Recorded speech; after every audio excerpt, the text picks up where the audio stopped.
All right. So we're going to cover the full swing today, but first thing we need to start with is the grip.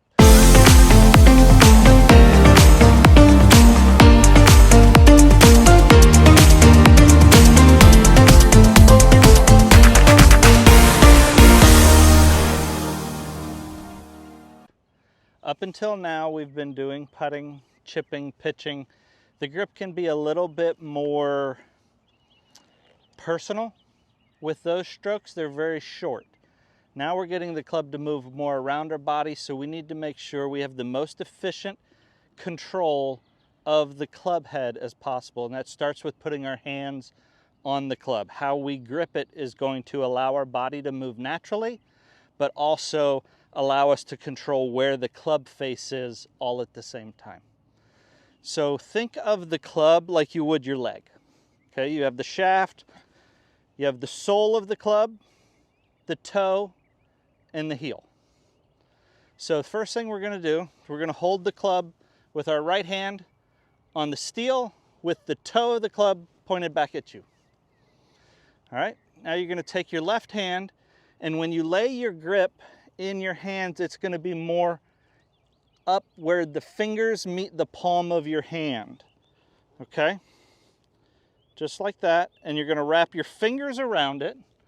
Then when you put your thumb on the club, the thumb of your left hand goes just to the right of center. So on your grip, you most likely have the name of the grip or the name of the club company written right on top. You can use that as an alignment aid. That's going to be the top center line, the spine of the club. You're going to put your left thumb just to the right of center. Okay, so the grip, if I hold it up like this, it's actually got some space there, so it's more in the fingers than in the hands. So think of playing tug of war. Point the club at your neighbor, not like you're threatening them, but and grab the club of your neighbor and try to just pull it from their hand real quick, just like you would tug of war. Where does your hand naturally tighten up? Yeah, in your fingers, right? Not in the palm of your hand. You hold it in the palm, and you can pull it out of your own hand. Hold it in the fingers, and you feel those fingers naturally tighten up. That club's not going anywhere. As we swing, the centrifugal force wants to take that club out of our hand. In the fingers, it's naturally going to tighten up without us having to feel like we're putting a death grip on it. All right? So that is going to be your controlled left hand grip. Now your right hand, how you put your right hand on the grip can happen in a couple of different ways. It's still going to be in the fingers just like the other hand was. And when we wrap our hand around, the thumb of our left hand is going to fit in that little pocket of our right hand as we wrap over it. And the thumb of our right hand is going to go just to the left of center. Now, how our hands interact is where the variation can come. There's three main ways to grip the club with your right hand and left hand interacting with each other. The important thing is that they are indeed interacting with each other and touching. What we don't want to do is we don't want to get down here for the old hockey slap shot with the hands separated and hit that club, because now our hands are opposing each other. They're not necessarily working together. It's going to be a lot more difficult to control. So the first way is called the 10-fingered grip or the baseball grip. So you just put your hands, slide them down, and you grip it with all 10 fingers on the club, your hands touching, but your index finger of your left hand, your little finger of your right hand, right next to each other. 10-finger grip, baseball grip. If that's the most comfortable for you, that is perfectly fine. The way, or the most people that are comfortable with that grip are people with very large hands or maybe very thick fingers. The next way is called an interlocking grip.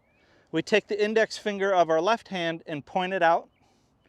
And then when we take our right hand, we're going to take that little finger of our right hand and interlock those fingers like that. So now they're interlocked on my grip like that. Yeah.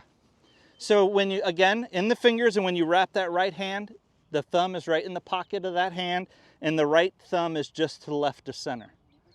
So that is called the interlocking grip. This one is typically most comfortable for a lot of golfers. Typically, this is going to be the most controlled grip for people with very small hands because it keeps your hands together. But it is, again, general rules, not, it's not hard and fast that, oh, if you have little hands, you have to grip it this way. Then the next is called the overlapping grip. It's very similar to the interlocking grip, but instead of sticking this finger out, I'm just going to lift it up and create a little gap there. And I'm going to take this hand and lay it, that little finger, in that gap. And I'm overlapping, instead of sticking that finger through the interlock, I'm overlapping those grip. Okay? This is kind of a in between the two 10-fingered and the interlocking grip. It's called the overlapping grip. This is the grip I use. It's just what feels most comfortable to me. My dad has much bigger hands than I do. His fingers are bigger than mine, and he's comfortable with the interlocking grip. You know, if he were to come to me as a new student, I'd never tell him to interlock. I'd say, you know, try the overlap, try the 10-fingered, but that's how he learned, and that's what's most comfortable to him, so that's great. I was always more comfortable with the overlapping, so that's what I've chosen. I have fat fingers and I like the interlocking grip. It's all about controlling the club head.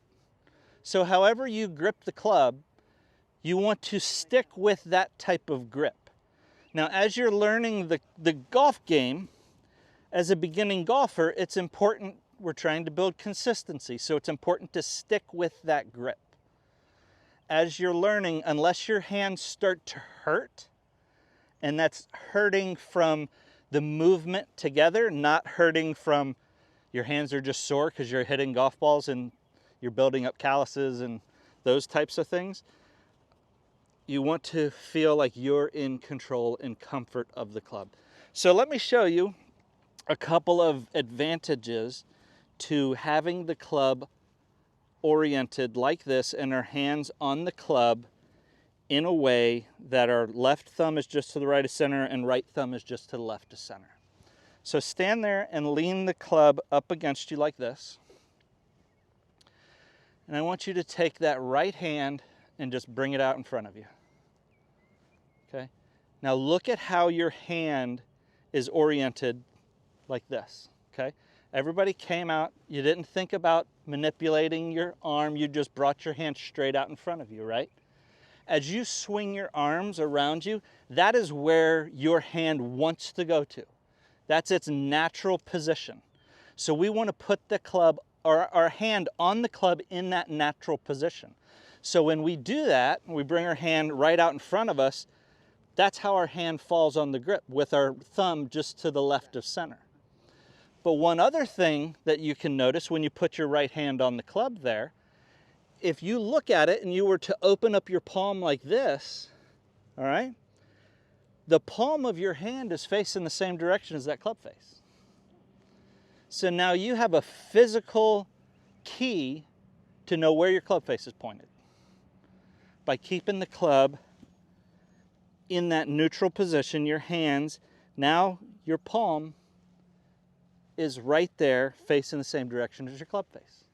So now as you start to swing the club around your body, you know where the club face is pointed. So with that said, we don't come into a golf swing and karate chop it, right?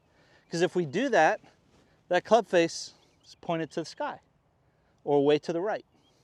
Instead, we come down, get that smack so that our club now is pointed towards the target. Make sense? You want to grip it towards the end, somewhere about a ½ an inch or so from the bottom. Like your grip has a little reminder there. Yeah. It all comes down to, do you feel like you have control of the club? All right. Any questions about the grip?